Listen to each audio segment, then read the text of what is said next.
तो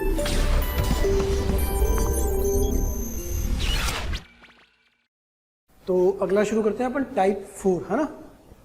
टाइप 4 में पहला कौन सा था अपना टाइप 1?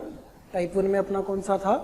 गुणनखंड करना, फैक्टराइजेशन करना, समीकरण को हल करना और गुणनखंड बराबर 0 करके करना। दूसरा वाला कौन सा था अपना? a sin x plus b cos x plus c बराबर c वाला सहायक कोण वाला, जिसमें दोनों तरफ under root of a square plus b square का भाग दे करके फिर कोसाइन में या साइन में बदल रहे थे। उचित किस में रहता था? कोसाइन में बदलना। तीसरा वाला कौन सा था फिर अपना? गुणन से योग अंतर के फॉर्मूले या योग अंतर से गुणन के फॉर्मूले। टाइप 4 त्रिकोणमितीय समीकरण को हल करना बाउंड्री वैल्यू परिसर के अनुसार, है ना। Solving trigo equation using boundary values. Solving trigo equation using boundary value, है ना। त्रिकोणमितीय समीकरण हल करने किसके अनुसार? परिसर के अनुसार। ठीक है, अब परिसर हमने याद किए हुए, एक बार अपन उसकी बात कर ले पहले कि जो साइन एक्स था उसका परिसर क्या था? -1 से 1, और जो कॉस एक्स था उसका परिसर भी क्या था? -1 से 1। tan एक्स का परिसर था सभी वास्तविक संख्याएं। cot एक्स का परिसर क्या था? सभी वास्तविक संख्याएं। जब हमने ग्राफ वगैरह बनाए थे तब इसकी बात करी थी। फिर sec एक्स का परिसर क्या था? r -1 से 1, है ना। -1 से 1 के बीच में कभी भी इसका आंसर नहीं आता है। या फिर हम कह सकते हैं -अनंत से -1 यूनियन 1 से अनंत, ये था सेक का परिसर। और ऐसे ही कॉसेक का परिसर आएगा, वो भी ये सेम ही होता है। तो साइन और कोसाइन का परिसर सेम होता है, वैसे ही सेक और कॉसेक का परिसर भी सेम होता है। अब इस परिसर वाली चीज़ों को ध्यान में रखते हुए त्रिकोणमितीय समीकरण को हल करने का अपन प्रयास करेंगे। ठीक है, उदाहरण लेते हैं अपन। पहला उदाहरण प्रश्न संख्या 1, व्यापक हल ज्ञात करें, है ना। व्यापक हल ज्ञात करें। समीकरण आपको दिया हुआ है cos x cos 2x plus cos 3x बराबर 3। cos x cos 2x cos 3x बराबर 3, तीनों का योग बराबर 3 दिया हुआ है। अब जब तीनों का योग बराबर 3 दिया हुआ है ना, तो 3 तभी आ सकता है जब यह अपने अधिकतम मान 1 पर पहुंच जाए, यह भी अपने अधिकतम मान 1 पर पहुंच जाए और यह भी अपने अधिकतम मान 1 पर पहुंच जाए, तो ही 3 आ सकता है, वरना 3 नहीं आ सकता। तो हम कह सकते हैं कि यह वाला 1 होना चाहिए, यह वाला 1 होना चाहिए और यह वाला भी 1 होना चाहिए, तो ही आएगा, अन्यथा नहीं आएगा। अर्थात cos x बराबर 1 एंड cos 2x बराबर 1 एंड cos 3x बराबर भी 1 होना चाहिए। cos x 1 कहाँ था? 0 डिग्री पर, तो हम क्या लिखेंगे? cos x बराबर cos 0 degree and cos 2x बराबर cos 0 degree and cos 3x बराबर cos 0 डिग्री। ठीक है, अब इसके बाद क्या करेंगे? cos थीटा बराबर cos अल्फा। व्यापक हल से क्या लिखेंगे? थीटा बराबर 2n पाई प्लस माइनस अल्फा। तो अल्फा कितना है? 0 डिग्री। तो x बराबर कितना आ जाएगा?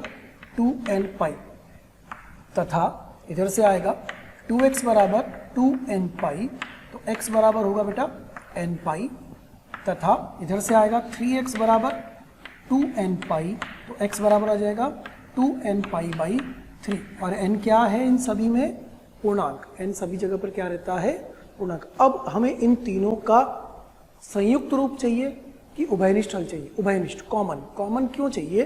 क्योंकि मुझे तीनों को एक साथ 0 करना है, मतलब मुझे इन तीनों में से कॉमन वो वैल्यू चाहिए जिसको मैं रखूं और तीनों एक ही बार में क्या हो जाए? 1 1 1 हो जाए, कुछ ऐसा एंगल जो 0 0 0 डिग्री कर दे। कॉमन वैल्यू चाहिए। अब उसके लिए क्या करते हैं अपन? n के मान रखते हैं। जैसे इसमें कोण निकालेंगे तो क्या आएगा? 0 2 पाई 4 पाई 6 पाई ऐसे मिलेंगे। इसके अंदर रखेंगे तो क्या आएगा? 0 पाई 2 पाई 3 पाई 4 पाई 5 पाई ऐसे मिलता जाएगा। इस वाले में रखेंगे तो क्या आएगा? 0, अगला आएगा 2 पाई बाई 3, फिर अगला आएगा 4 पाई बाई 3 रखोगे, 2 रखोगे 4 पाई बाई 3, फिर 3 रखोगे 6 पाई बाई 3। 6 पाई बाई 3 कितना हो जाएगा आपका? 2 पाई। फिर अगला रखोगे 4, तो 8 पाई बाई 3, फिर अगला रखोगे 5 तो 10 पाई बाई 3, 10 पाई बाई 3, फिर अगला रखोगे 12 पाई बाई 3 मतलब 4 पाई, ऐसा मिलता जाएगा। तो कॉमन कौन आया? कॉमन आ रहे हैं इसके अंदर पाई के गुणन, लेकिन पाई के गुणन भी कौन से वाले आ रहे हैं? विषम वाले कि सम वाले? इसमें तो कभी विषम गुणन आएंगे नहीं, इसमें विषम भी आएंगे और सम भी आएंगे ना, क्योंकि आगे जाके 15 हो जाएगा तो आ जाएगा, 15 बनेगा नहीं क्योंकि यहाँ 2 है, इसका वाला इसमें कभी भी ये वाले तो मिलेंगे ही नहीं। तो कॉमन किससे आएगा? इससे आएगा। कौन कौन से आएंगे? 0 0 0, 2 पाई 2 पाई 2 पाई, फिर 4 पाई 4 पाई 4 पाई। तो कॉमन किससे आया? इससे आया। तो फाइनल आंसर क्या होगा? तीनों का कॉमन। अपन लिखेंगे फाइनल आंसर, अंतिम स्थिति में जो आंसर होगा, मान लीजिए यह हल ए है, यह हल बी है, यह हल सी है, ए बी और सी का common, x belongs to x equal to 2n पाई, जहाँ पर n कोई पूर्णांक संख्या है, ये होगा। अब इसमें वो हल, जो व्यापक हल हमने पढ़े थे वो काम आए, लेकिन कब आए? जब हमने पहले बाउंड्री वैल्यू का ध्यान रखा। बाउंड्री वैल्यू मतलब परिसर का ध्यान रखा। कॉस का परिसर -1 से 1 होता है, अधिकतम मान +1 होता है। तो यह वाला कॉस जब 1 बनेगा, 1 बनेगा, 1 बनेगा तो ही तो योग 3 आएगा, वरना तो 3 कभी आएगा नहीं। इसलिए हमने 1 1 1 करा और फिर उसके अनुसार व्यापक हल पर पहुंच गए। डायरेक्टली गुणनखंड वाले तरीके से या गुणन और योग के अंतर के तरीके से कहीं से भी नहीं पहुंच पा रहे थे। फिर 3 हल मिले, तीनों हल में शर्त की थी या तथा, 2 अलग अलग होती, या फिर तथा यूज करना। तो तथा यूज हो रहा है, यहाँ एंड हो रहा है, इसका मतलब तीनों एक साथ होने चाहिए। तीनों एक साथ होने के लिए तीनों में से कोई ऐसी वैल्यू उठानी है जो एक जगह रखे तो तीनों जगह संतुष्ट कर जाए। इसका मतलब तीनों का कॉमन लेना है। कॉमन क्या आया अपने पास? x बराबर 2n पाई, जहाँ पर n कोई पूर्णांक मतलब पाई के सम गुणन पर ये तीनों जगह एक साथ संतुष्ट कर जाएगा, वो अपना हल बन जाएगा। ठीक है, अब ऐसे ही एक और सवाल लेते हैं, बाउंड्री वैल्यू वाला, क्वेश्चन नंबर 2। बाउंड्री वैल्यू ये हम पहले याद कर चुके हैं, उसी पर आधारित बात कर रहे हैं। देखिए छोटा सा प्रश्न लेते हैं, क्वेश्चन नंबर 2। साइन की पावर 100x माइनस कॉस की पावर 100x बराबर 1। व्यापक हल ज्ञात करें। व्यापक हल ज्ञात करें, जनरल सॉल्यूशन फाइंड करना है। साइन की पावर 100x माइनस कॉस की पावर 100x का मान बराबर 1 के आना चाहिए। अब 1 कब आएगा? जब कोई एक 0 हो जाए। कोई एक 0 कौन हो जाए? ये 0 हो जाएगा तो 1 आ जाएगा कि नहीं आएगा? अगर आप इसको 0 कर दोगे तो 1 आ जाएगा। नहीं सर, हम तो इसको -1 करेंगे और इसको 0 करेंगे, आएगा उससे भी? बिल्कुल आएगा। तो इस कन्फ्यूजन से हटने के लिए अपन पहला काम तो ये करें, साइन की पावर 100x बराबर 1 प्लस कॉस की पावर 100x लिख देते हैं। देखो अब कन्फ्यूजन नहीं रहेगा आपके सामने। अब ये जब 0 होगा तो अपने आप पक्का 1 आ जाएगा। अब उसको -1 करोगे तो वो 0 हो जाएगा, सब चीज़ एक साथ शामिल हो जाएगी। तो ये LHS equal to RHS equal to RHS only if cos to the power 100x बराबर क्या हो जाए? 0, क्योंकि इसकी अधिकतम सीमा 1 है। इसकी अधिकतम सीमा 1 है। अभी अधिकतम 1 हो सकता है तो 1 से ज़्यादा तो होगा ही नहीं। तो 1 कब होगा? जब इसका ये वाला भाग क्या होगा? 0। cos 0 कहाँ होता है बेटा? π/2 के विषम गुणन पर। तो अपन क्या लिखेंगे? 2n + 1 into π/2। π/2 के विषम गुणन पर वो क्या हो जाएगा? 0 हो जाएगा। अब π/2 के विषम गुणन में पॉजिटिव y एक्सिस भी आएगी, नेगेटिव y एक्सिस भी। जब पॉजिटिव y एक्सिस आएगी, जब पॉजिटिव y एक्सिस आएगी ये 0 हो जाएगा और ये +1 बन जाएगा। जब नेगेटिव y एक्सिस आएगी ये 0 हो जाएगा, ये -1 बन जाएगा। लेकिन -1 नहीं बन पाएगा क्योंकि यहाँ जो घात है वो क्या है? सम है, तो वापस प्लस हो जाएगा। तो इस सवाल में अगर यहाँ 99 होता तो क्या होता? फिर अगर यहाँ 99 होता तो क्या होता? अपन उस पर भी विचार कर लेते हैं। पहले इसको फिर से समझ लो। जब cos 0 होता है, जब cos 0 होता है, साइन 2 तरह के मान देता है। एक बार +1 देता है और एक बार -1 देता है। वो डिपेंड करता है कि हम y अक्ष के पॉजिटिव साइड की तरफ गए या नेगेटिव साइड की तरफ गए। अगर हम y अक्ष के पॉजिटिव साइड की तरफ जाते हैं तो cos तो 0 होता है और साइन प्लस का मान देता है। और अगर हम y अक्ष के नेगेटिव साइड की तरफ जाते हैं, देखो यहाँ लिख रहा हूँ, cos तो क्या होगा? 0, और यहाँ sin x कितना होता है? 1, है ना? इधर की तरफ इधर क्या होता है? इधर भी cos 0 होता है, बट परंतु लेकिन किंतु बंधु यहाँ पर साइन क्या होता है? -1 होता है। ठीक है, अब इसका रिवर्स इधर जब x अक्ष की बात करते हैं तो यहाँ तो साइन 0 होता है, लेकिन यहाँ cos कितना होता है, 1 होता है। और जब x के नेगेटिव अक्ष की बात करते हैं तो यहाँ पर भी साइन 0 होता है, लेकिन यहाँ cos x कितना होता है, -1 होता है। तो ये चीज़ तो दिमाग में है अपने, ये सब के सब पाई के समगुणन, ये पाई के विषम गुणन, ये π/2 का विषम गुणन, ये वाला पॉजिटिव साइड 4n + 1 × π/2, ये 4n - 1 × π/2। तो मैं क्या कह रहा था आपसे कि जब जब cos 0 होगा तो साइन दोनों तरह के मान लेगा, +1 भी बनेगा और -1 भी, लेकिन उसकी घात कैसी है, सम। अगर घात 100 है, सम है, तो नेगेटिव भी पॉजिटिव बन जाएगा। पॉजिटिव तो पहले ही पॉजिटिव था, इसलिए इस प्रश्न में कोई समस्या नहीं हुई। लेकिन अब ऐसा ही अपन सवाल दोबारा बनाना चाह रहे हैं और सवाल को लिखना चाह रहे हैं sin की पावर 99x - cos की पावर 99x = 1। अब बोलो भैया क्या होगा, ध्यान से करना पड़ेगा। यह 0 होगा तो ये 1 भी हो सकता है और -1 भी हो सकता है। अब आपको ध्यान से हल करना है, ठीक है। हम उसको उधर ले जाके लिखते हैं वापस पिछले वाले सवाल की तरह ही। sin 99x = 1 प्लस cos की पावर 99x हमने लिख दिया। LHS = RHS only if cos क्या हो जाए, cos की पावर 99x क्या हो जाए, 0 हो जाए। लेकिन cos 0 होने के साथ साथ जो साइन है वो 1 भी होता है और -1 भी होता है। हमें -1 नहीं चाहिए, क्योंकि अगर हम -1 कर देंगे तो वो संतुष्ट नहीं करेगा, क्योंकि घात कैसी है, विषम है। -1 की घात विषम, वापस विषम ही माइनस ही रह जाएगा। तो अगर यहाँ +1 होगा तो समस्या नहीं होगी। तो आपको 2 शर्तें लगानी पड़ेंगी, cos 99x = 0 हो जाए तथा जो sin की पावर 99x है वो क्या बन जाए, 1 बन जाए। दोनों एक साथ संतुष्ट कहाँ होते हैं, y के पॉजिटिव साइड पर। इसका मतलब जब इससे आंसर लिखेंगे तो क्या लिखेंगे, x बिलोंग्स टू 4n + 1 × π/2। अब आप इसमें कोण रख के देखो, आप 90 डिग्री रखोगे, 90 पे 1, 90 पे 0, 1 = 1।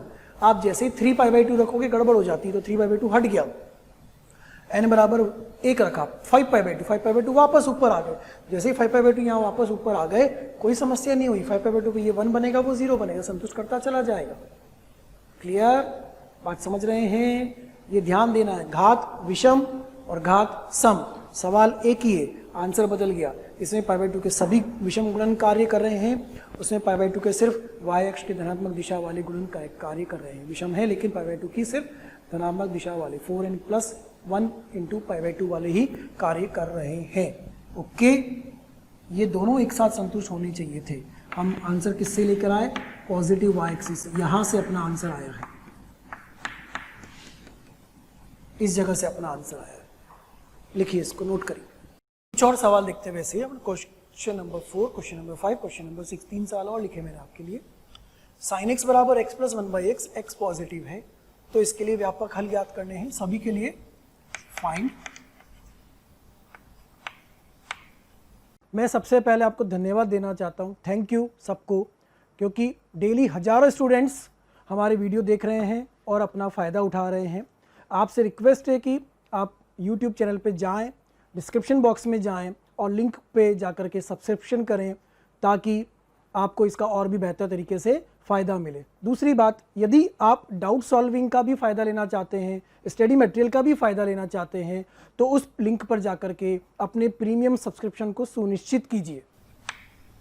जनरल सॉल्यूशन सबके लिए ही व्यापक हल ज्ञात करना है। तो पहले सवाल, चौथे की सवाल की बात करें तो sin x = x + 1/x और साथ में दिए शर्त कि x कैसा है, 0 से बड़ा है। अब कोई भी कोण हो, इसका जो मान आएगा वो -1 से 1 ही आएगा। मतलब जो LHS है वो LHS तो -1 से 1 ही रहने वाला है। अब इसकी बात करें, LHS तो हमेशा क्या रहने वाला है, -1 से 1 ही रहने वाला है। अब इसकी बात करें कि ये क्या बनने वाला है। तो अगर आपको थोड़ी सी जानकारी हो, आप पढ़ चुके हो AM > GM, समांतर माध्य गुणोत्तर माध्य के बराबर या उससे बड़ा होता है। अब x कैसा है, पॉजिटिव है, तो AM > GM कार्य करेगा। तो 2 नंबर अपने पास कौन कौन है, एक x और एक 1/x। अगर इन 2 संख्याओं के लिए बात करें तो इन दोनों संख्याओं का समांतर माध्य उनके गुणोत्तर माध्य से बड़ा होगा। इन दोनों संख्याओं का समांतर माध्य उनके गुणोत्तर माध्य से बड़ा होगा या बराबर होगा। तो यहाँ से अगर आप हल करते हो तो आपको मिलता है कि x प्लस 1/x 2 या 2 से बड़ा होगा। शर्त यह है कि x क्या होना चाहिए, पॉजिटिव होना चाहिए, जो सवाल में दिया हुआ था। तो इसका अर्थ ये हुआ कि जो RHS होगा वो सदैव 2 या 2 से बड़ा होगा, सदैव 2 या 2 से बड़ा। LHS सदैव 1 या 1 से छोटा। क्या कभी दोनों बराबर होंगे? कभी भी बराबर नहीं होंगे। LHS not equal to RHS। क्या बोलेंगे? नो सॉल्यूशन, कोई वास्तविक हल नहीं है, कोई भी वास्तविक हल नहीं। ये कंसेप्ट आपके दिमाग में आना चाहिए, x प्लस 1/x। यही चीज अगर थोड़ी सी और याद दिलाई जाए आपको कि अगर x नेगेटिव होता है x प्लस 1/x -2 या -2 से छोटा होता है, x पॉजिटिव होता है x प्लस 1/x 2 या 2 से बड़ा होता है। ध्यान रखना है इसको, am > gm। उस कंसेप्ट को लगा करके अपने बाउंड्री वैल्यू, साइन की बाउंड्री वैल्यू, साइन की औकात +1 तक थी और ये 2 से छोटा होता नहीं है, दोनों बराबर बनते नहीं है, इसलिए आंसर आया नहीं, कोई वास्तविक हल संभव नहीं है। ठीक है, अब पांचवें सवाल पे आते हैं। पांचवा क्या कह रहा है? साइन x बराबर, इधर द्विघात समीकरण दिया है, इस पूरे को तो आपस में हल कर ही नहीं सकते, क्योंकि एक तरफ तो क्या है, बीजीय समीकरण है और एक तरफ त्रिकोणमितीय समीकरण है। एक तरफ तो ट्रिग्नोमेट्री चल रही है और एक तरफ आपकी एल्जेब्रिक इक्वेशन चल रही है। दोनों को एक साथ लेकर के तो हल कर ही नहीं सकते। दोनों को एक साथ लेकर हल तो तब कर लेते जब दोनों तरफ या तो एल्जेब्रिक होता या दोनों तरफ ट्रिग्नोमेट्रिक होता। ऐसा है नहीं। अपन उस समीकरण को अलग अलग हल करेंगे, मतलब हम LHS को अलग से जांच के डिसाइड करेंगे और RHS को अलग से जांच के डिसाइड करेंगे कि ये क्या मान ले सकते हैं, अधिकतम कहाँ तक जा सकते हैं। ओके, तो पांचवें सवाल की बात करें, साइन x बराबर x² प्लस x प्लस 1, यह द्विघात समीकरण लिखा हुआ है। ठीक है, सबसे पहले LHS की बात करें। जो ये LHS है ये तो -1 से 1 ही रहेगा, बस। बहुत ही प्यारा सा छोटा सा बच्चा है, बस -1 से 1 ही रहने वाला है। अब इस द्विघात समीकरण की बात करो, इस द्विघात की गुणनखंड करते हैं। गुणनखंड करने के लिए पहले ये चेक करना पड़ता है कि जो कैपिटल D विवेचक b² - 4ac है वह 0 या 0 से बड़ा है कि नहीं है। तो इसका D निकालते हैं। 1 का होल स्क्वायर -4 × 1 × 1, तो D आया -3, D आया नेगेटिव, अर्थात जो इसके मूल हैं वह कैसे हैं बालकों? काल्पनिक मूल। इसके रूट्स कैसे हो गए? इमेजिनरी रूट्स, काल्पनिक मूल। क्या RHS से कभी वास्तविक हल आएगा? कभी नहीं आएगा। क्या मिला? LHS < 1 एंड RHS काल्पनिक, देयरफॉर LHS RHS आपस में बराबर नहीं है। तो आंसर क्या लिखोगे? नो सॉल्यूशन, कोई भी हल संभव नहीं है। इस समीकरण का भी कोई भी वास्तविक हल संभव नहीं है। ठीक है, बाउंड्री वैल्यू, फिर से वही परिसर के अनुसार बात कर रहे हैं, बाउंड्री वैल्यू के अनुसार इस सवाल को हल करने का प्रयास कर रहे हैं। ठीक है, एक और देखते हैं अपना अगला वाला क्वेश्चन, 6 नंबर वाला। एक तरफ तो त्रिकोणमितीय समीकरण है, दूसरी तरफ एल्जेब्रिक समीकरण है। फिर से अपने को चेक करना पड़ेगा कि इनकी मिनिमम वैल्यू, मैक्सिमम वैल्यू क्या बन जाएगी और इनके हल आएंगे कि नहीं आएंगे, है ना। देखो, छठे प्रश्न में cos x बराबर 5x² प्लस 12x प्लस 13 ऐसा दिया हुआ है। अब आपको ये चेक करना पड़ेगा कि ये जो बन रहे हैं इसमें हल आ रहे हैं कि नहीं आ रहे, इसमें हल आ रहे हैं कि नहीं आ रहे। इनको ग्राफ से भी करवाऊंगा मैं, ग्राफ से भी करेंगे हम। जब ग्राफ से करेंगे हम और चेक कर पाएंगे कि हल आएगा कि नहीं आएगा। अब उसके लिए चेक करो D क्या आ रहा है, b² - 4ac का मान क्या मिल रहा है। D चेक करा, D कैसा आया, देखो D निकालना होगा ना यार। D का वैल्यू क्या होता है? 12 का होल स्क्वायर -4 × 5 × 13। पता चल रहा है कि D नेगेटिव है, देयरफॉर इमेजिनरी रूट्स हैं, काल्पनिक मूल है, इमेजिनरी रूट्स काल्पनिक मूल। और इधर ये क्या बता रहा है कि ये किसके बीच में रहेगा? -1 से 1 के बीच में ही रहेगा। उसके मूल कैसे आएंगे? काल्पनिक आएंगे। कभी वास्तविक मूल आएंगे ही नहीं। तो हमें क्या पता चल रहा है कि कोई भी हल नहीं आएगा।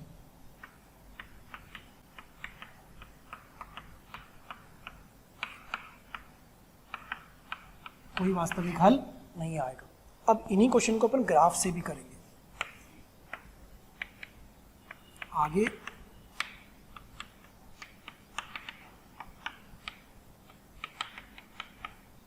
आगे ग्राफ से भी करेंगे। इन्हीं क्वेश्चंस को मैं फिर से बताऊंगा आपको, और तब हम किससे करेंगे, ग्राफ के द्वारा हल करेंगे। एक तरफ हम साइन का ग्राफ बनाएंगे और एक तरफ हम x² + x + 1 द्विघात समीकरण का ग्राफ बनाएंगे और फिर चेक करेंगे। ग्राफ अगर आपस में प्रतिच्छेद कर जाएंगे तो हल आएगा, ग्राफ आपस में प्रतिच्छेद नहीं करेंगे तो हल नहीं आएगा। लेकिन अभी अपन सिर्फ बाउंड्री वैल्यू से चेक करके डिसाइड करना चाह रहे हैं कि इसका हल आ रहा है या नहीं आ रहा है। तो अभी तो ये पता चल रहा है कि इसका कोई भी वास्तविक हल नहीं आ रहा है, पांचवे का भी कोई वास्तविक हल नहीं आ रहा है। अगला सवाल देखते हैं फिर इसी टॉपिक के ऊपर, बाउंड्री वैल्यू पर ही आधारित। क्वेश्चन नंबर 7, 7वां प्रश्न कह रहा है solve for x and y if 1 - 2x - x² is equal to tan square of x plus y plus cot square of x plus y। ये समीकरण दिया हुआ है और इस समीकरण को हल करके हमें किस किस का मान निकालना है, x का और y का। x और y दोनों के मान हमें ज्ञात करने हैं। अब फिर से देखो, इधर तो ट्रिग्नोमेट्री और इधर अलजेब्रा, दोनों को हल करना पड़ेगा। तो पहले LHS से शुरुआत करते हैं। तो LHS की शुरुआत करें तो 1 - 2x - x² ये दिया हुआ है आपको। अब इसको अगर ध्यान से देखो तो माइनस कॉमन लेकर के -x² + 2x - 1 बनेगा। इसको लिख सकते हैं -x² + 2x + 1, ऐसा लिख सकते हैं इसको, कोई दिक्कत तो नहीं इसके अंदर। तो पूर्ण वर्ग बनाने का प्रयास कर रहा हूँ। पूर्ण वर्ग बनाने के लिए हमें करना क्या चाहिए, इसके गुणांक के आधे का वर्ग जोड़ना और घटाना चाहिए। तो हम इसको लिखेंगे -x² + 2x + 1 - 1 + 1, ये बन जाएगा बेटा -x² + 2x + 1 + 2। सही चल रहा है यहाँ तक, देखते चलो, आप बिल्कुल आसानी से मिल रहा है। माइनस कॉमन लेकर के बना लिया अपन ने पूरा। अब अगले स्टेप में इसको क्या लिख सकते हो आप, बराबर -x + 1 का होल स्क्वायर + 2। तो ये बना 2 - x + 1 का होल स्क्वायर।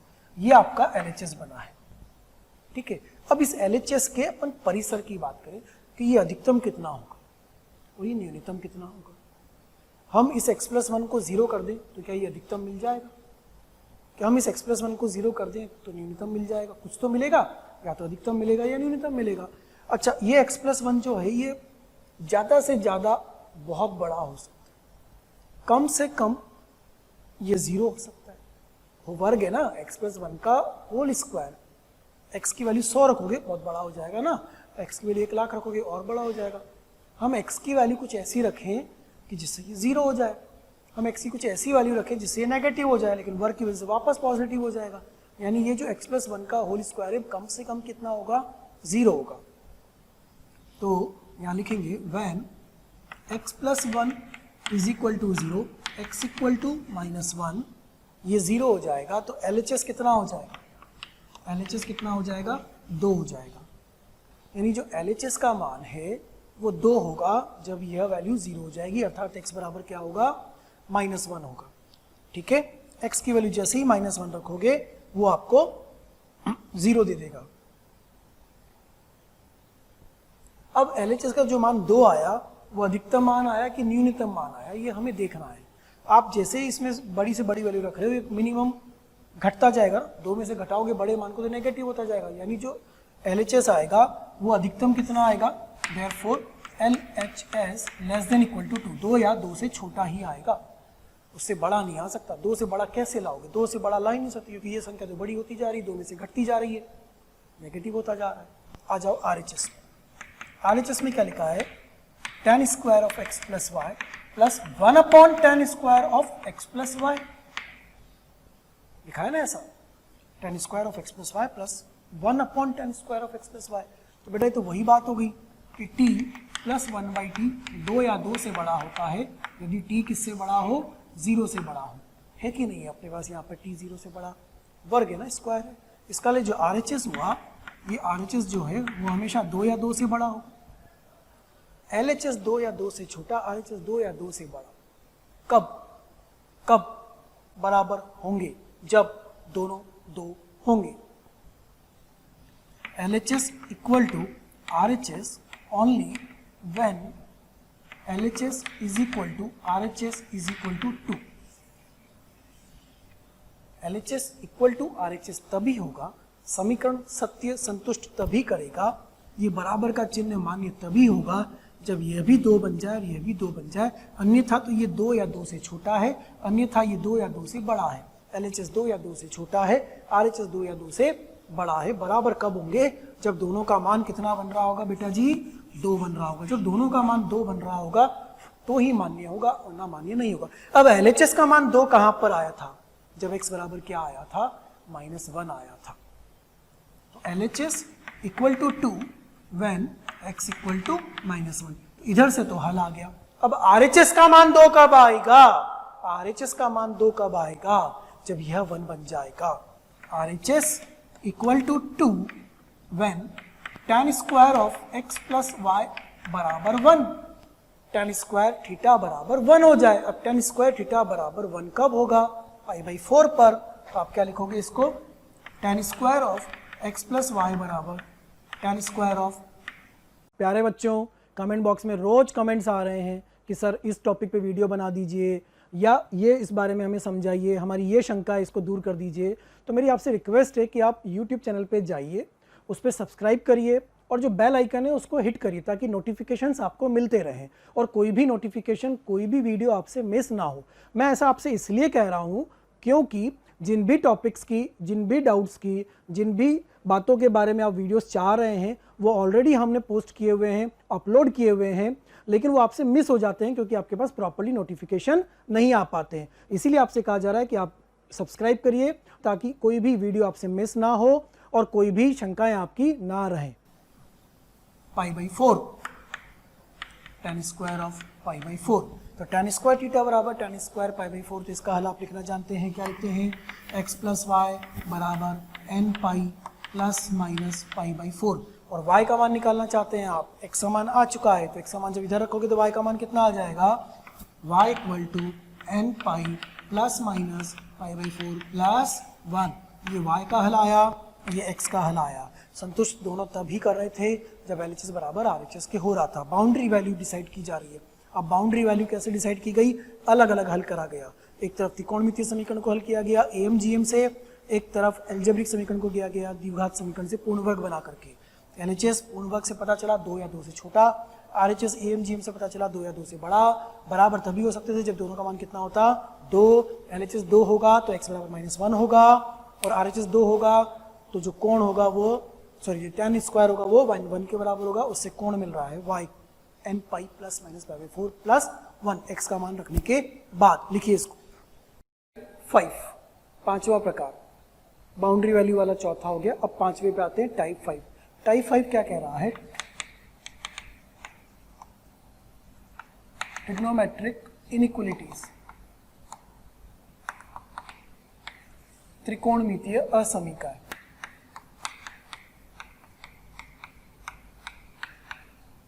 असमीकरण बहुत कर लिए अब तो आपने, बेसिक मैथ्स में भी कर चुके हो और द्विघात वाले चैप्टर में भी कर चुके हो। त्रिकोणमितीय असमीकरण सॉल्व कैसे करेंगे? 2 मेथड होंगे अपने पास सॉल्व करने के लिए।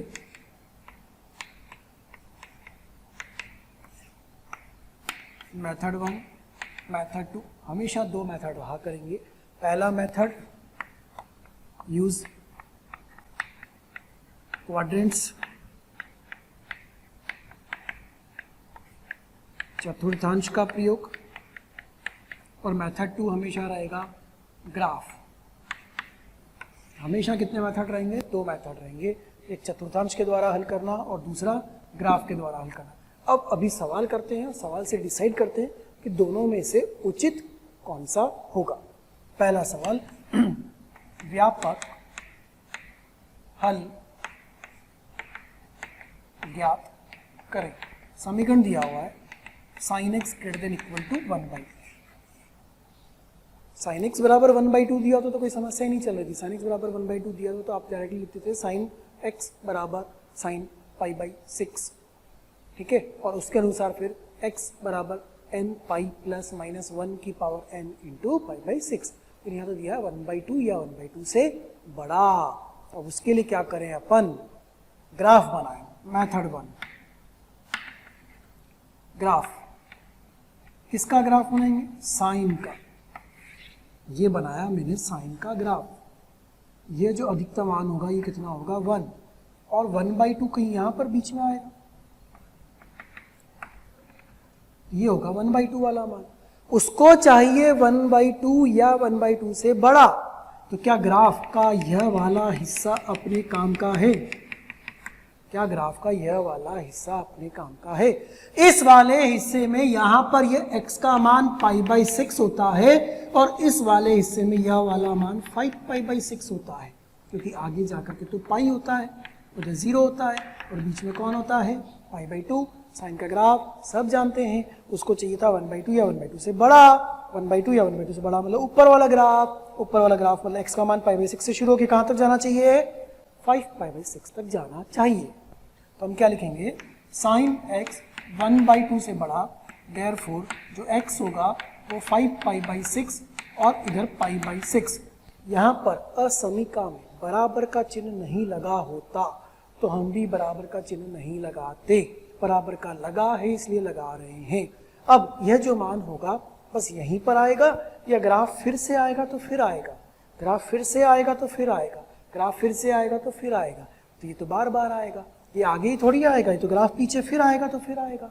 यह मान तो बार बार आएगा, लेकिन कितने अंतराल के बाद आएगा, वो आएगा आवर्तनांक के अनुसार। आवर्तनांक हमें मालूम होना चाहिए, पीरियड है ना। तो साइन x कॉस x इनके लिए पीरियड कितना होता है 2 पाई, और tan x cot x इनके लिए पीरियड कितना होता है पाई। इसके लिए कॉसेक के लिए भी यही होगा और सेक के लिए भी यही होगा, ठीक है। चारों के लिए तो 2 पाई आवर्तनांक होता है, और tan और cot के लिए आवर्तनांक पाई होता है। फंडामेंटल पीरियड, मूलभूत उसका आवर्तनांक जो होता है, जो उसका मुख्य आवर्तनांक होता है, वो साइन का, कॉस का, कॉसेक का, सेक का 2 पाई। मतलब जो साइन होता है वो 2 पाई के बाद रिपीट करना शुरू करता है, कॉस जो होता है वो भी 2 पाई के बाद रिपीट करना शुरू करता है। लेकिन tan का ग्राफ देखो, tan का जो ग्राफ बना था ना आपके पास, ऐसा बनाता है, ऐसा कुछ ग्राफ ऊपर से नीचे आता हुआ, वह जो ग्राफ होता है वो हर बार अपने आपको रिपीट करता है, लेकिन कितने अंतराल के बाद रिपीट कर देता है, पाई के बाद। तो वो कहलाता है उसका आवर्तनांक। तो हम क्या करेंगे इसके अंदर, ये आंसर लिखने का इसमें क्या कर देंगे, ऐड 2n पाई आवर्तनांक के अनुसार। अगर आवर्तनांक पाई होता तो क्या ऐड करते, n पाई। तो अब आंसर क्या हो जाएगा, 2n pi plus pi by 6 से लेकर के 2n pi plus 5 pi by 6 तक।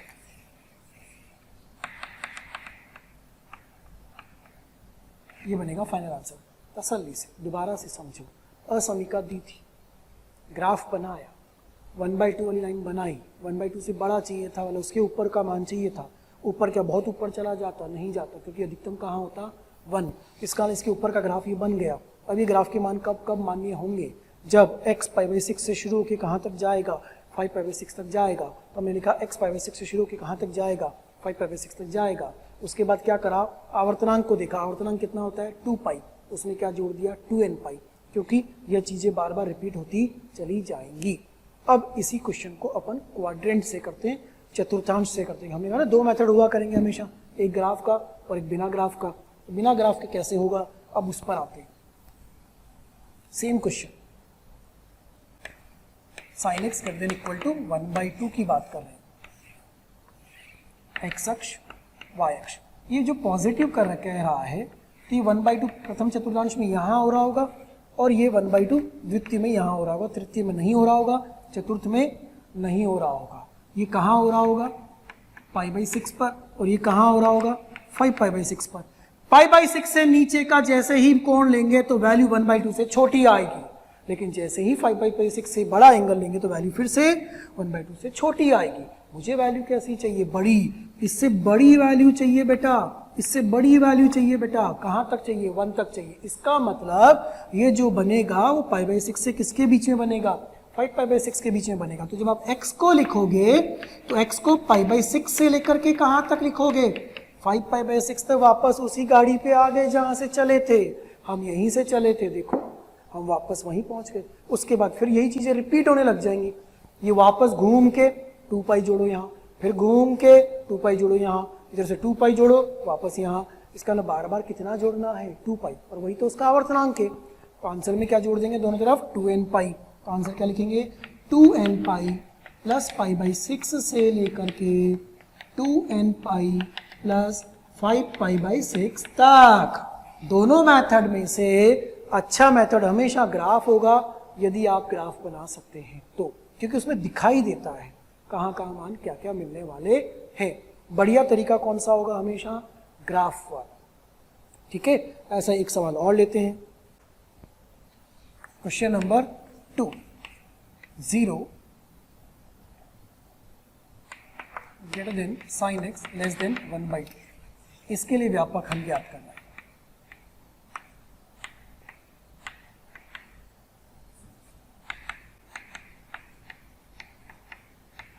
व्यापक हल ज्ञात करना है जब साइन का मान 0 से तो बड़ा हो और 1/2 से छोटा हो। अभी जो हमने लिया था वो क्या लिया था, 1/2 से बड़ा लिया था। अब क्या कह रहे हैं, 0 से बड़ा और 1/2 से छोटा।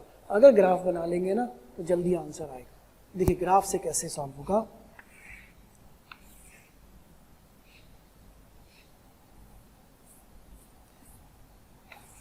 साइन का ग्राफ बनाएंगे।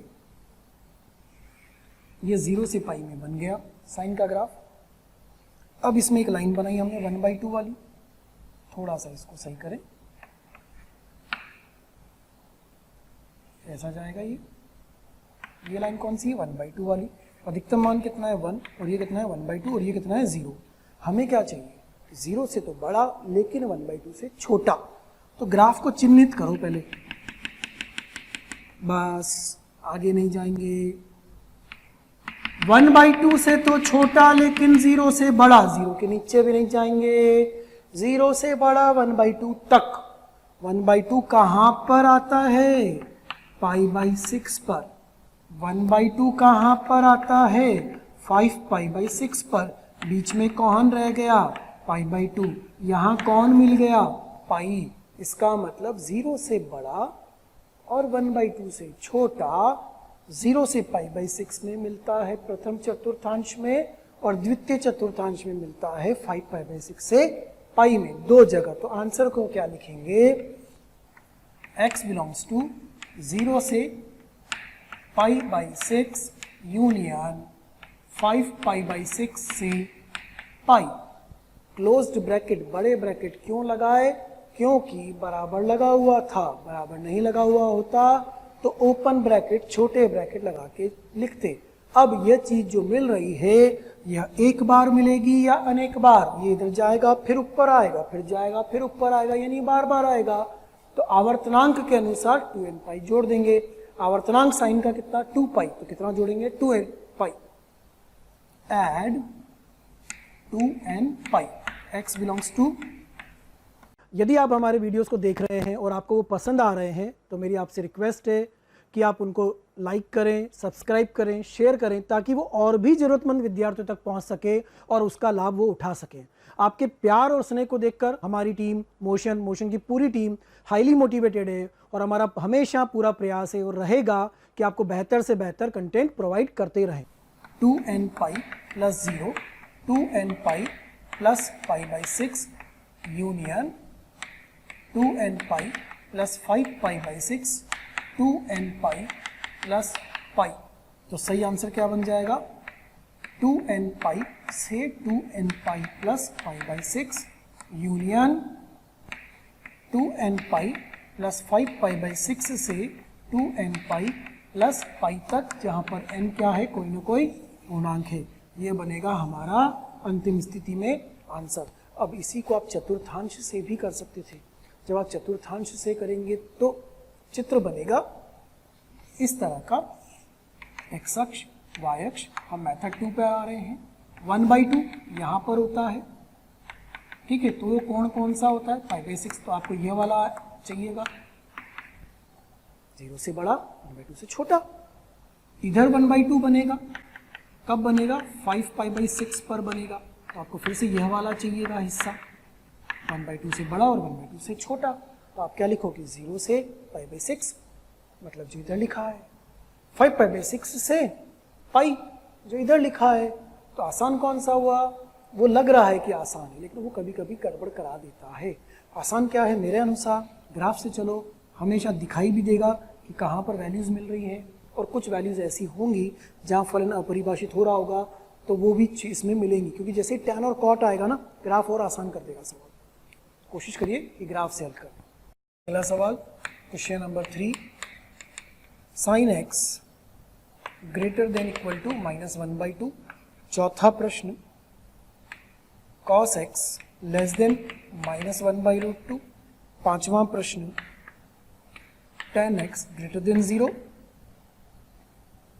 छठा प्रश्न, tan square x -√3 + 1 into tan x + √3 less than 0। ये फिर से 4 क्वेश्चन उसी पर आधारित दिए जा रहे हैं, और अब फिर से हम ग्राफ से भी हल कर सकते हैं और बिना ग्राफ के भी हल कर सकते हैं। हमें देखना है कि हमें कौन सा मेथड उचित लग रहा है, ठीक है। अगर sin x greater than equal to -1/2 की बात कर रहे हैं तो ग्राफ बना के जल्दी हो जाएगा। तो तीसरे प्रश्न में साइन का ग्राफ बनाते हैं, और अब जो साइन का ग्राफ बनाएंगे वो हम पूरा बना लेते हैं इधर से इधर, और आप चाहे तो इधर भी बना सकते हैं, कोई सा भी बना ले। मैंने -π से π में बनाया, आप चाहो तो 0 से 2π में बना लो, कोई फर्क नहीं पड़ने वाला है। अब एक लाइन बनाई यहाँ पे -1, एक लाइन यहाँ बनाई +1। उसको क्या चाहिए, उसको चाहिए -1/2 से बड़ा। यहाँ पर एक लाइन आ रही होगी -1/2, ये होगा -1/2, इससे बड़ा।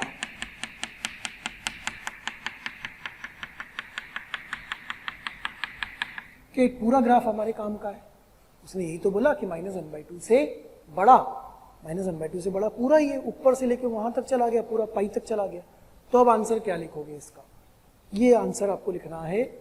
आप चाहो तो उसको बिना ग्राफ के भी कर सकते हो, लेकिन ग्राफ में दिखता है, पूरा पूरा नजर आता है कि कौन कौन से मान शामिल हो रहे हैं। -1/2 से बड़ा यहाँ से शुरू होगा, आप चाहते तो इधर बनाते, -1/2 से बड़ा पूरा बना देते, उसमें भी चल जाता, उसमें आगे वाले मान आते, 2nπ जुड़ रहा है हर बार।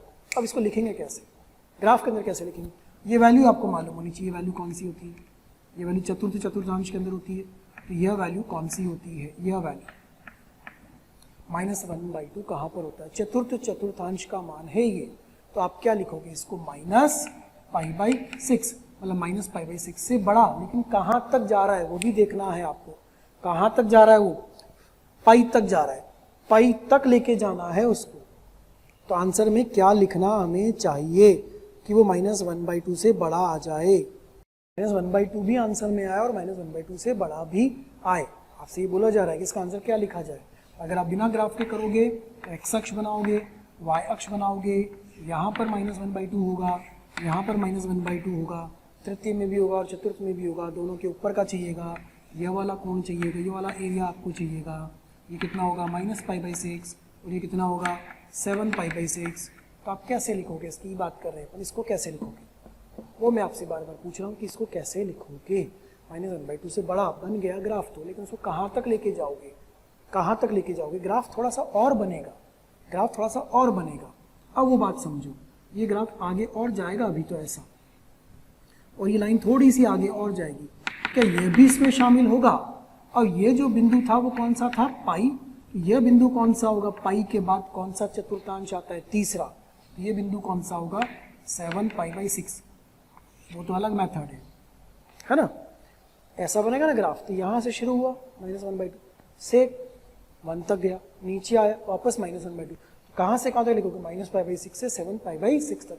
इसका ग्राफ जो बनेगा वो पूरा बनना चाहिए था, पाई पे रुकना नहीं चाहिए था, क्योंकि हम 0 पे रोक रहे थे। तो अब क्या लिखेंगे, x बिलोंग्स टू -π/6 से 7π/6 तक। 7π/6 का मतलब कितना होता है बेटा, 210 डिग्री तृतीय चतुर्थांश का, ठीक है। अब इसमें कितना जोड़ देंगे, आवर्तन के अनुसार 2nπ, x belongs to 2nπ -π/6 से 2nπ + 7π/6 तक। ये बनेगा आपका फाइनल आंसर। ठीक है, देखिए नोट करिए, दोनों मेथड से आ रहा है, दोनों से मिलेगा आपको। इसमें भी मिल रहा है -π/6 से लेकर के कहाँ तक, 7π/6 तक, इसमें भी मिल रहा है। लेकिन अगर आप ग्राफ यहाँ बना के छोड़ दोगे ना तो गड़बड़ हो जाएगी। आपको दिख रहा है कि 0 के बाद कुछ मान और लिए जा सकते हैं जो कि -1/2 से बड़े संभव हैं, तो सारे मान शामिल कर लें। cos x less than -1/√2। अगला क्या कह रहा है, cos x less than -1/√2। Question number 4, less than -1/√2, cos का मान -1/√2 से छोटा हो। x अक्ष, y अक्ष, -1/√2 यहाँ पर आता है क्योंकि इधर तो +1/√2 आता है, तो -1/√2 से क्या होना चाहिए, छोटा होना चाहिए। इधर तो पॉजिटिव हो जाता है, यहाँ -1/√2 आता है। ठीक है, अगर इधर चले गए तो बड़ा, इधर क्या होगा, छोटा। एक तो इसमें से निकाले और एक ग्राफ में से निकाले। कॉस का ग्राफ बनाएंगे,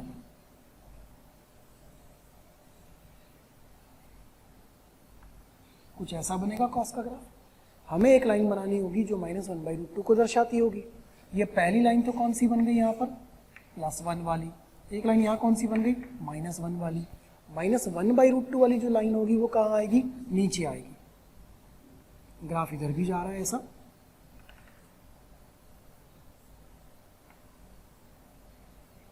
ठीक है, इस तरह से जा रहा है।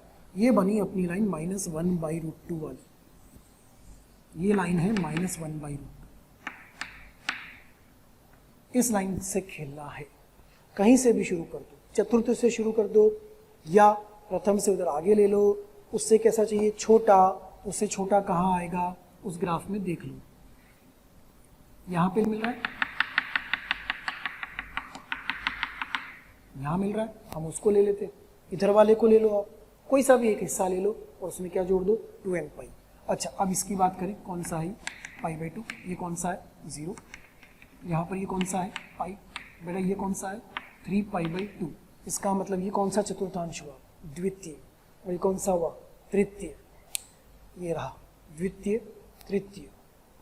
द्वितीय चतुर्थांश में यह जो बिंदु होगा, ये वाला कौन सा बिंदु मिल रहा होगा, 3π/4।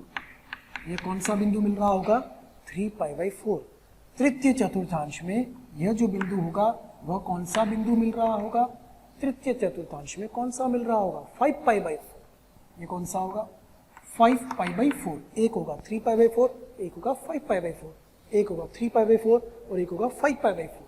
वैल्यूज मिलती जा रही हैं आपको। मैंने कहा ना, दोनों मेथड है, आपको जो जचे आप इस मेथड से करो। मुझे लगता है कि ग्राफ से कर लेना चाहिए, वो ज़्यादा अच्छा होता है।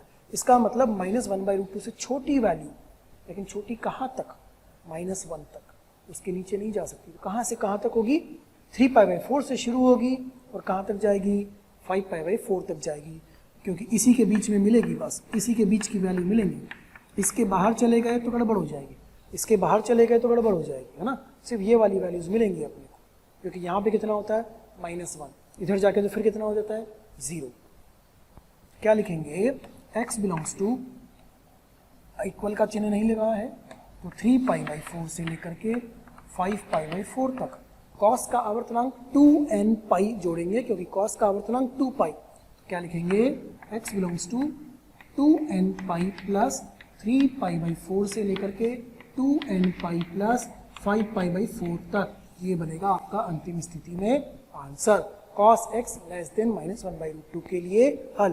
पहले ग्राफ बनाओ, एक रेखा बनाओ, 1/√2 -1/√2 मान वाली या 1/2 मान वाली। उसके ऊपर पूछा है तो ऊपर का ग्राफ शेडेड करो, नीचे पूछा तो नीचे का ग्राफ शेडेड करो। उसके बाद चतुर्थांश और कोण सब आपको बराबर मिलते चले जाएंगे। अगला सवाल, पांचवा सवाल, tan x > 0। पांचवा प्रश्न क्या कह रहा है, tan x > 0। tan x positive कहाँ आता है, प्रथम में होता है, तृतीय में होता है। ग्राफ बना रहे हैं, y अक्ष, x अक्ष 0, π/2, कुछ ऐसा चलता है ना ग्राफ, तो पॉजिटिव। बस आगे जाने की जरूरत ही नहीं, कि ग्राफ तो टूट गया। पाई इसका आवर्तनांक होता है, तो कहाँ से कहाँ तक मिला, 0 से π/2 तक। तो हम क्या लिखेंगे, x बिलोंग्स टू 0 से पाई बाई 2, और उसमें क्या जोड़ देंगे, एन पाई। एन पाई क्यों जोड़ा, क्योंकि जो पाई होता है वह अपने tan x का आवर्तनांक होता है। tan x का आवर्तनांक पाई क्यों होता है, क्योंकि जो tan का ग्राफ होता है वो पाई के अंतराल पे अपने आप को रिपीट करता है, कुछ इस तरह से रिपीट करता हुआ चलता है बार बार। ये वाले अंतराल में देखो, बस इस अंतराल में बार बार रिपीट कर रहा हूं, तो ये अंतराल कितना है, पाई का अंतराल। जबकि साइन का ग्राफ कितने अंतराल पे रिपीट करता था, 2 पाई के अंतराल पे रिपीट करता था। ध्यान इधर रखना, ध्यान से समझना। tan x पॉजिटिव चाहिए, सिर्फ प्रथम चतुर्थांश क्यों लिया, तृतीय क्यों नहीं लिया, क्योंकि आवर्तनांक ही कितना था, पाई। आवर्तनांक ज्ञात करना है, साइन का 2 पाई, कॉस का 2 पाई, कॉसेक का 2 पाई, सेक का 2 पाई, tan का पाई, कॉट का पाई। कुछ समझ में आई? अगला सवाल, छठा प्रश्न, एक द्विघात समीकरण के रूप में दिखा हुआ है और उसमें लेस देन 0 पर पूछ रहा है। इसको भी हल कर लेते बेटा। इस द्विघात समीकरण के गुणनखंड करने पड़ेंगे। Wavy curve method basic mathematics में, असमीकाओं में, द्विघात समीकरण में कई जगह पर प्रयोग में ले चुके होंगे। उसके अनुसार अगर इसको हल करते हैं तो इसके गुणनखंड मिल रहे होंगे कुछ। छठा प्रश्न है, tan square x minus √3 + 1 into tan x plus √3 less than 0। √3 tan x minus tan x plus √3 less than 0, और tan x common, tan x minus √3 minus common, minus √3 less than 0। Simple गुणनखंड कर रहे हैं अपन। एक आया tan x माइनस √3, एक आया tan x minus 1 less than 0।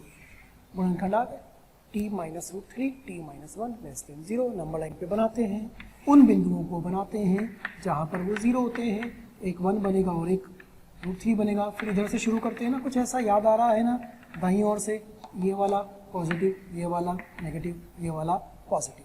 Answer किसका चाहिए, नेगेटिव का चाहिए। तो नेगेटिव का आंसर कहाँ से कहाँ तक मिल रहा है, 1 से √3 तक। इसका अर्थ ये हुआ कि tan x बिलोंग्स टू 1 से लेकर के कहाँ तक, √3 तक। x बिलोंग्स टू कहाँ से कहाँ तक हो जाएगा। अब 1 कहाँ होता है, पाई बाई 4 पर, और ये कहाँ होता है, पाई बाई 3 पर।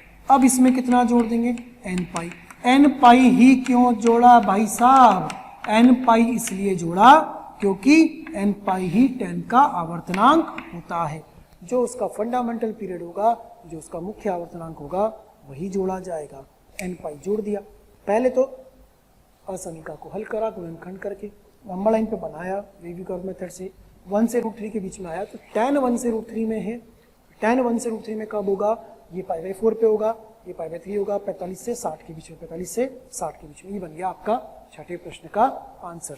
लिखिए, इसको नोट करिए। जो वीडियोस आप देख रहे हैं, जो वीडियोस हम आपको पढ़ा रहे हैं, यदि आप वीडियो वो चाहते हैं, और भी मटेरियल चाहते हैं, स्टडी मटेरियल चाहते हैं, तो आप एक नंबर नोट कर लीजिए और उस नंबर पर कॉल कीजिए। नंबर है 1821 21 799, अर्थात 1800 2121 799। Thank you.